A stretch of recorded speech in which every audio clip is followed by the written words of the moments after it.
Hello दोस्तों, स्वागत है आप सभी का आज की हमारे इस वीडियो में। आज की वीडियो में हम इंडियन नेवी की तरफ से जो नई वैकेंसी निकाली गई है उसके बारे में सारी जानकारी लेंगे कि कौन कौन इसके लिए अप्लाई कर सकता है, क्या आपकी सैलरी रहेगी, क्या आपका टेन्योर रहेगा, कितना आपका ट्रेनिंग टाइम रहेगा। ये सब जानकारी आपको इस वीडियो में दी जाएगी। आपकी एजुकेशन क्वालिफ़िकेशन बताई जाएगी और साथ ही साथ अगर आप हमारे चैनल पर नए हैं तो हमारे चैनल को सब्सक्राइब कर लीजिएगा ताकि आगे आने वाली सारी वीडियोस की जानकारी आपको समय से मिलती रहे। तो दोस्तों आइए देख लेते हैं। सबसे पहले आपको बताया गया है कि आप इस पोस्ट के लिए 2 अगस्त से लेकर के 17 अगस्त तक जो है अप्लाई कर सकते हैं। उसके बाद दोस्तों आपको एलिजिबिलिटी कंडीशंस बताई गई हैं, जिसमें सबसे पहले आपको एजुकेशन क्वालिफ़िकेशन बताई गई है। सबसे पहले बताया गया है कि जो आपकी ब्रांच रहेगी या कैडर रहेगा वो एसएससी एग्जीक्यूटिव का रहेगा। उसके बाद जो आपकी डेट ऑफ बर्थ, आपकी एज एलिजिबिलिटी जो रहेगी, जो आपकी डेट ऑफ बर्थ रहेगी वो 2 जनवरी 2001 से लेकर के 1 जनवरी 2006 के बीच में होनी चाहिए, तभी आप इस पोस्ट के लिए जो है अप्लाई कर सकते हैं। उसके बाद दोस्तों जो आपकी एजुकेशन क्वालिफ़िकेशन रहेगी वो आपकी रहेगी 60% मार्क्स आपकी 10th में या फिर आपकी +2 में। 60% मार्क्स किस में होने चाहिए? इंग्लिश में। तो दोस्तों इसके साथ ही आपके पास जो है MSc, BE, BTech, MTech होनी चाहिए। Computer science and engineering, computer engineering, information technology, software system, cyber security, system administration and networking, computer system and networking, data analytics and artificial intelligence, इनमें से किसी भी फील्ड में। और साथ में आपके पास अगर ये नहीं है तो MCA या फिर MCA के साथ आपके पास BCA या फिर BSc होनी चाहिए कंप्यूटर साइंस या फिर इंफॉर्मेशन टेक्नोलॉजी में। इसमें जो आपके पास वैकेंसीज दी गई हैं वो 15 वैकेंसीज रहेंगी और इस पोस्ट को मैन एंड वुमेन दोनों अप्लाई कर सकते हैं, जिसके लिए आपके पास जो सबमिशन की डेट दी गई है वो 2 अगस्त से लेकर के 17 अगस्त 2025 की दी गई है। उसके बाद आपको बताया गया है कि अगर कोई NCC कैंडिडेट है तो उसको जो है 5% कट ऑफ मार्क्स की जो है रिलैक्सेशन दी जाएगी। उसके बाद दोस्तों आपको मेडिकल स्टैंडर्ड बताए गए हैं कि उसमें आपको कोई भी छूट नहीं दी जाएगी। वो जो भी हॉस्पिटल आपको स्पेसिफाई किया जाएगा वहीं पर आपको अपना जो है मेडिकल टेस्ट करवाना पड़ेगा। उसके बाद आपको बताया गया है कि हु कैन अप्लाई, यानी कि कौन कौन अप्लाई कर सकता है। अप्लाई करने के लिए आपके पास या फिर ये एलिजिबिलिटी कंप्लीट होनी चाहिए या फिर ये, यानी कि आपके पास ग्रेजुएशन होनी चाहिए या पोस्ट ग्रेजुएशन होनी चाहिए, फाइनल ईयर में रेगुलर या फिर इंटीग्रेटेड कुछ भी हो सकता है। 60% मार्क्स होने ज़रूरी रहेंगे। और इधर आपको बताया गया है कि आपके पास इंजीनियरिंग की डिग्री होनी चाहिए जिसमें आपके 60% मार्क्स होने चाहिए।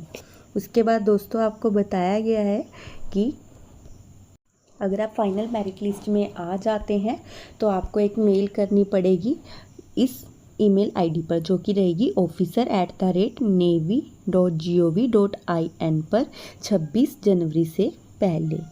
उसके बाद मतलब कि जनवरी 2026 से पहले। उसके बाद दोस्तों आपको बताया गया है तो उसके बाद आप INA को ज्वाइन कर लेंगे और इसका जो आपका सिलेक्शन प्रोसीजर रहेगा वो आपकी एक मेरिट लिस्ट तैयार की जाएगी जो कि आपकी क्वालिफाइंग डिग्री के ऊपर बेस्ड रहेगी। उसके जो मार्क्स हैं उनको नॉर्मलाइज किया जाएगा। उसके बाद एक मेरिट लिस्ट आएगी जिसमें अगर आपका नाम आता है तो आपको मेडिकल एग्जामिनेशंस करवानी पड़ेंगी और साथ ही साथ आपको एक मेल भी भेजनी पड़ेगी।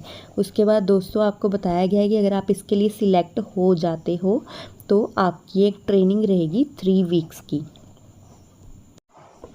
सबसे पहले SSB की तरफ से आपकी मेरिट लिस्ट प्रिपेयर की जाएगी। उसके बाद आपका मेडिकल एग्जामिनेशन होगा। उसके बाद पुलिस वेरिफिकेशन रहेगी, करैक्टर वेरिफिकेशन रहेगी। उसके बाद जो भी वैकेंसीज अवेलेबल होंगी उनमें आपको सिलेक्ट किया जाएगा और जो आपका टेन्योर रहेगा सिलेक्शन का वो 10 ईयर्स का रहेगा, जिसे आप 14 साल तक एक्सटेंड कर सकते हैं 2 साल के पीरियड में।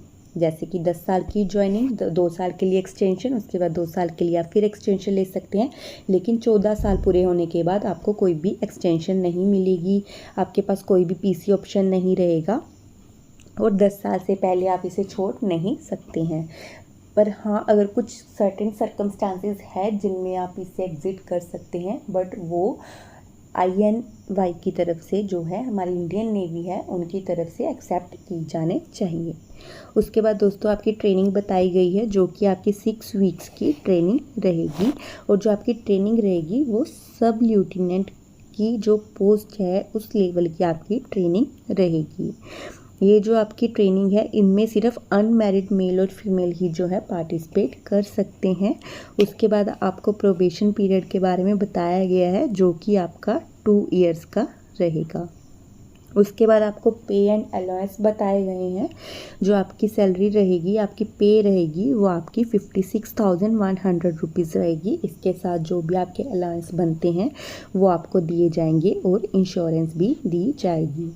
उसके बाद दोस्तों आपको बताया गया है कि इसके लिए आप कैसे अप्लाई कर सकते हैं। अप्लाई करने के लिए आपको इनकी ऑफिशियल वेबसाइट www.joinindiannavy.gov.in पर जाकर के रजिस्ट्रेशन करनी पड़ेगी, एप्लीकेशन फॉर्म फिल करना पड़ेगा और सबमिट करना पड़ेगा। और सबमिट करने से पहले अपनी डिटेल्स अच्छे से चेक कर लें ताकि कोई भी जानकारी छूट ना जाए या फिर गलत ना हो जाए। तो दोस्तों ये थी इस पोस्ट की पूरी जानकारी। आप इसको जल्द से जल्द अप्लाई कर दीजिएगा जो भी इसके लिए एलिजिबल है। तो दोस्तों मैं उम्मीद करती हूँ हमारी वीडियो से आपको सहायता मिली होगी और अगर आपको कोई भी डाउट है तो आप हमें कमेंट सेक्शन में पूछ सकते हैं। और साथ ही साथ जो इसके मेडिकल स्टैंडर्ड्स रहेंगे वो आपको ऑफिशियल वेबसाइट पर ऑनलाइन मिल जाएंगे। और दोस्तों मैं उम्मीद करती हूँ अगर आपको हमारी वीडियो अच्छी लगी है तो आप इसे लाइक और शेयर ज़रूर करेंगे और हमारे चैनल को सब्सक्राइब करेंगे। धन्यवाद दोस्तों।